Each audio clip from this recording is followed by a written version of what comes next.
오늘 말씀은 고린도전서 2장 10절부터 16절입니다. 고린도전서 2장 10절부터 16절입니다. 오직 하나님이 성령으로 이것을 우리에게 보이셨으니 성령은 모든 것 곧 하나님의 깊은 것까지도 통달하시느니라. 사람의 일을 사람의 속에 있는 영 외에 누가 알리요? 이와 같이 하나님의 일도 하나님의 영 외에는 아무도 알지 못하느니라. 우리가 세상의 영을 받지 아니하고 오직 하나님으로부터 온 영을 받았으니 이는 우리로 하여금 하나님께서 우리에게 은혜로 주신 것들을 알게 하려 하심이라. 우리가 이것을 말하거니와 사람의 지혜가 가르친 말로 아니하고 오직 성령께서 가르치신 것으로 하니 영적인 일은 영적인 것으로 분별하느니라. 육에 속한 사람은 하나님의 성령의 일들을 받지 아니하나니 이는 그것들이 그에게는 어리석게 보이며 또 그는 그것들을 알 수도 없나니 그러한 일은 영적으로 분별되기 때문이라. 신령한 자는 모든 것을 판단하나 자기는 아무에게도 판단을 받지 아니하느니라. 누가 주의 마음을 알아서 주를 가르치겠느냐? 그러나 우리가 그리스도의 마음을 가졌느니라. 아멘. 최신형 텔레비전이 있어도요, 전파를 받아내는 수신기가 없으면은 아무것도 나오지 않습니다. 공중에는 수많은 전파와 신호가 흐르고 있지만 수신 장비가 없으면 그 신호는 없는 것과 같습니다. 마찬가지로 사람들이 하나님의 말씀을 들어도 받아들이지 않을 뿐 아니라 무시합니다. 왜 그럴까요? 영적인 수신기가 없기 때문이죠. 우리는 앞서 고린도전서 2장의 전반부를 통해서 십자가의 복음이 인간의 눈에는 미련해 보일지라도 실상은 세상의 통치자들이 상상조차 할 수 없는 하나님의 감추어진 영광스러운 지혜라는 사실을 묵상했습니다. 그렇다면 여기서 아주 중요한 질문이 생깁니다. 인간의 지혜와 철학으로 이 놀라운 하나님의 지혜를 알 수 없다면 우리는 도대체 어떻게 십자가가 나를 위한 구원 사건임을 믿고 깨닫게 된 것일까요? 세상의 학문은 지능 지수가 높거나 책을 많이 읽거나 배움의 기회가 많으면 깨달을 수 있습니다. 하지만 영적인 진리는 인간의 머리가 아니라 전혀 다른 차원의 마스터키가 있어야만 열리죠. 오늘 본문은 그 마스터키가 성령님이심을 선포합니다. 고린도 교인들은 세상의 지식을 자랑했지만 바울은 진정한 깨달음과 영적 성숙은 오직 성령의 역사로만 가능하다고 역설합니다. 오늘 말씀을 통해 내 안의 이성과 논리를 내려놓고 우리에게 그리스도의 마음을 부어주시는 성령님의 깊은 은혜 속으로 들어가는 복된 시간이 되기를 소망합니다. 바울은 10절에서요. 오직 하나님이 성령으로 이것을 우리에게 보이셨으니 성령은 모든 것, 곧 하나님의 깊은 것까지도 통달하시느니라 라고 선언합니다. 이것을 우리는 성령의 조명이라고 말합니다. 성령님은 하나님의 말씀이라는 신호가 우리 마음이라는 화면에 선명하게 나타나도록 신호를 받아 불을 밝혀줍니다. 사람의 속마음을 그 사람의 영 외에는 알 수 없듯이 하나님의 깊은 계획과 마음은 오직 하나님의 영이신 성령님만 아십니다. 우리가 예수님을 믿고 성령님을 받았다는 것은 이제 하나님의 음성을 들을 수 있는 영적인 귀가 우리에게 주어졌다는 뜻이죠. 우리가 예수님을 구주로 고백할 수 있는 이유는요, 내가 남들보다 똑똑해서거나 많은 배움을 가지고 있어서가 아니라 성령께서 내 닫힌 영적인 눈을 열어주셔서 십자가의 비밀을 비추어 주셨기에, 즉 조명해 주셨기 때문입니다. 바울은 우리가 세상의 영이 아니라 하나님으로부터 온 영을 받았음을 12절에서 강조합니다.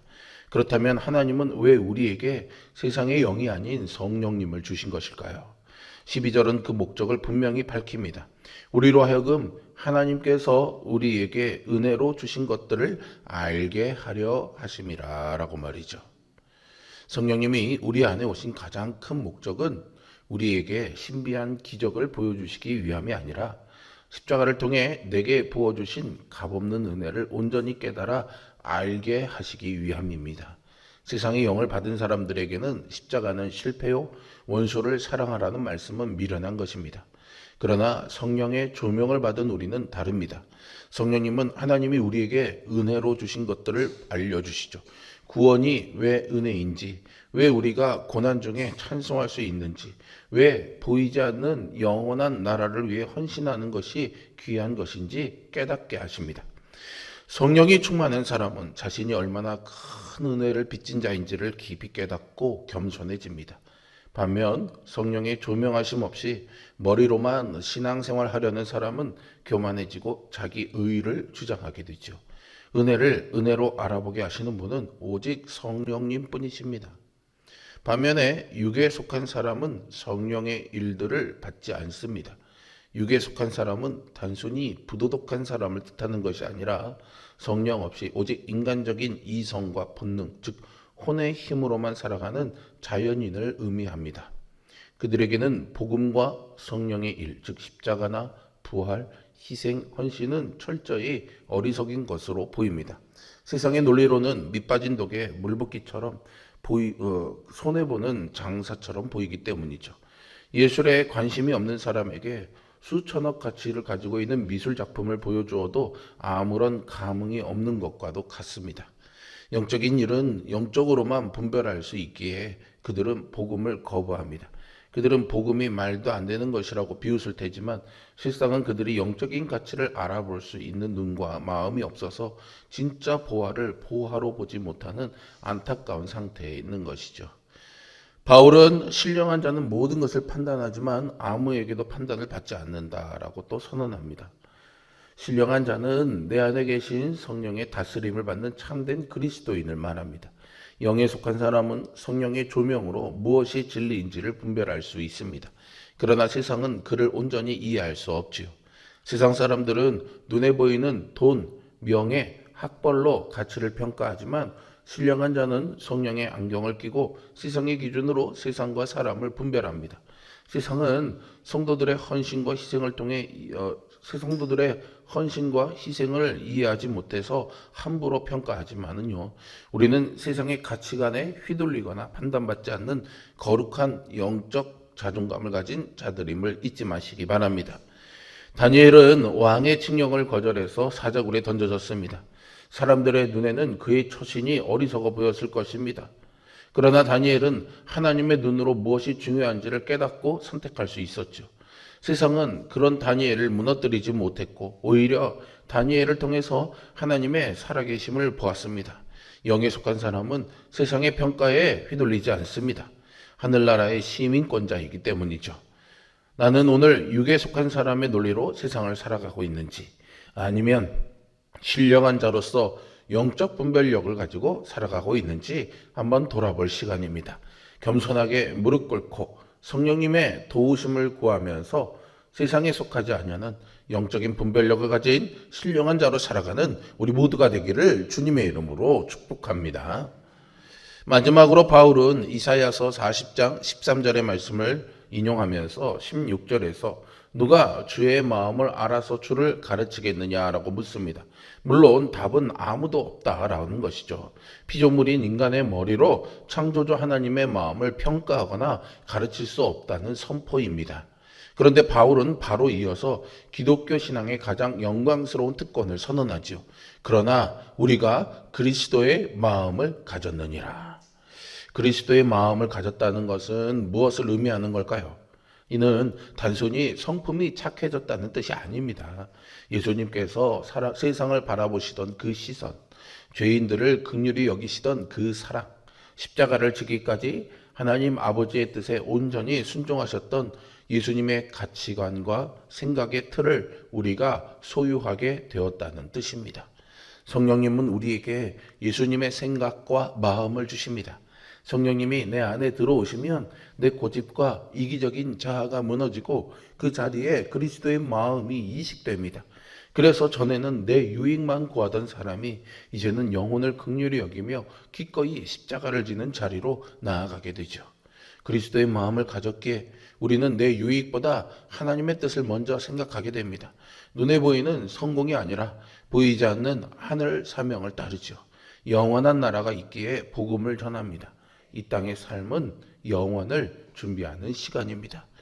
우리가 그리스도의 마음으로 이웃을 돌보고 용서하고 사랑할 때 세상은 우리를 통해 하나님의 살아계심을 볼 수 있습니다.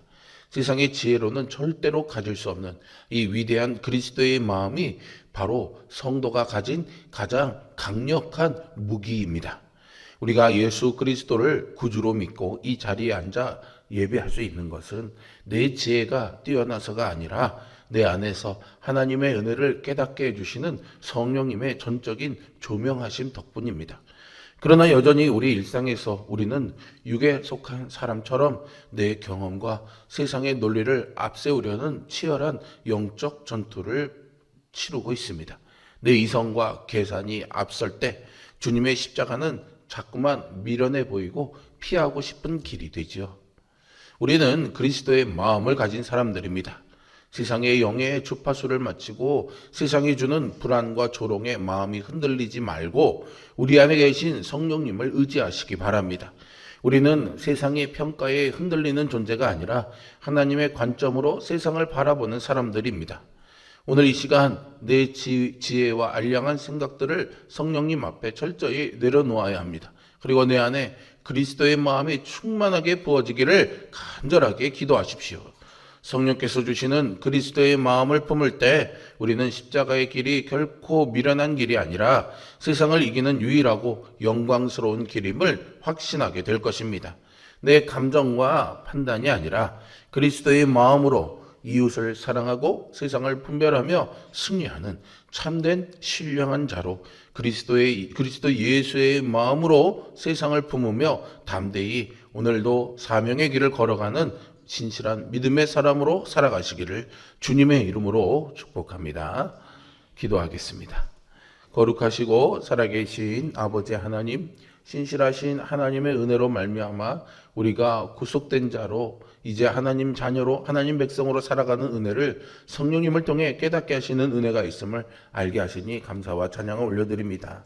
지혜가 있어서 분별력이 있어서 좋은 기회가 있어서 운이 좋아서 좋은 부모를 만나서 좋은 이웃을 만나서가 아니라 주님이 우리 안에 주시는 성령님의 마음을 통해 놀라운 복음의 비밀을 깨닫게 하심으로 말미암아 하나님의 자녀가 되었음을 우리 모두가 기억하게 하여 주시고 여전히 세상의 주파수를 마치고 살아가려던 우리의 본성을 내려놓고 하나님 아버지께 우리의 영혼의 주파수를 마치고 살아가는 삶이 되기를 원합니다.